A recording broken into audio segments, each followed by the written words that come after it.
just in finishing, any comments on super and working with the pension? Yeah, so very quickly, superannuation for people that are underage pension age is an exempt asset. We've basically touched on this one already. When you turn age pension age, your super is going to be counted as a deemed financial asset, whether you choose to move it into an income stream or not. So it is going to count. Because, again, basic premise, because we treat account-based pensions, income streams and bank accounts exactly the same, at that point, how you choose to spend the money is really up to you. Just let us know what the consequences are, but know that it will count. We're going to count that.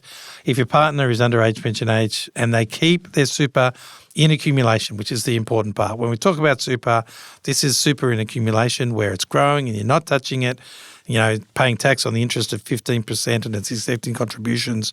That's the exempt asset. Super that's in payment mode through whether you're self-managed super fund or account-based pension, that's assessable at any age. However, the income is tax-free. Well, yes, depending on your age, but yes. From a tax perspective, that's all fine. If my partner was 60 years of age and they chose to move their super into an account-based pension and I'm 67, their super is moving from an exempt asset to an assessable asset. It will affect my rate of pension. So that's a conversation you do need to take into account. And this is the dance, like when we've got age pension on the table, we've got probably, I would say, and push back on this if it's wrong or you can think of anything else, there might be 4 or 5 plates spinning. We've got the first plate, which is the Service Australia age pension rules and guidelines. That's one plate that's spinning. We've got a tax plate that could be spinning.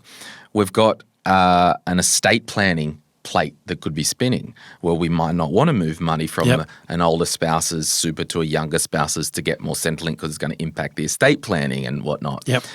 And then probably all those plates sit on the big plate, call it a lazy Susan if you will, that is your lifestyle and financial goals. Add potential aged care issues on top of that as another one to go with, and then you're absolutely right. So it's the thing that I want to kind of finish on is you've got to look at everything and how it works together.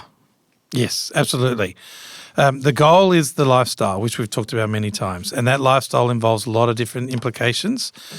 And what's right for your mate is not what's right for you. So it's all individual. It's the way it's designed to be. It's the way the whole 3-pillar policy from the pensions that we talked about in the first episode is designed, your personal circumstances. And if there's a pension eligibility in there, we will be the first people that would say this is how you apply. Because if you're eligible, then get the payments you're eligible for. It's under the law. It's what is expected within Australia. The concern comes to try and manufacture an eligibility and the potential in longer-term implications that could mean for you, for your future. But again, if you talk to your professionals, speak to the Financial Information Service on 132300. Money Smart website, which we haven't mentioned, Money Smart you should always mention. moneysmart.gov.au is a great source of online information for you. Except the odd error that I see. But anyway, proceed. We won't mention that part. And then also, again, Services Australia's website, servicesaustralia.gov.au. So lots of resources out there for you, all with the purpose of trying to get the best out of what you've got to live the lifestyle you want. And if that means that you work a little bit longer, then all right, you work a little bit longer. But again, that doesn't mean we can't help you. It doesn't mean that there's no support available just because you choose to work longer than being 67 years of age. Yeah. So check the resources that are out, the support that's out there. There's a lot more than you might think. Awesome. Hey, it's Glen here. Thank you so much for watching today's video. You made it to the end. Can I ask a favor? Can you hit that like button and maybe hit subscribe if you want to get notified when we release further videos just like this one, whether you watch the Money podcast or Retire Right. And remember, if you want to learn more about investing, I've got an investing book, The Quick Start Guide to Investing, and there's a link in the description to get your hands on a copy. Thank you so much. Bye.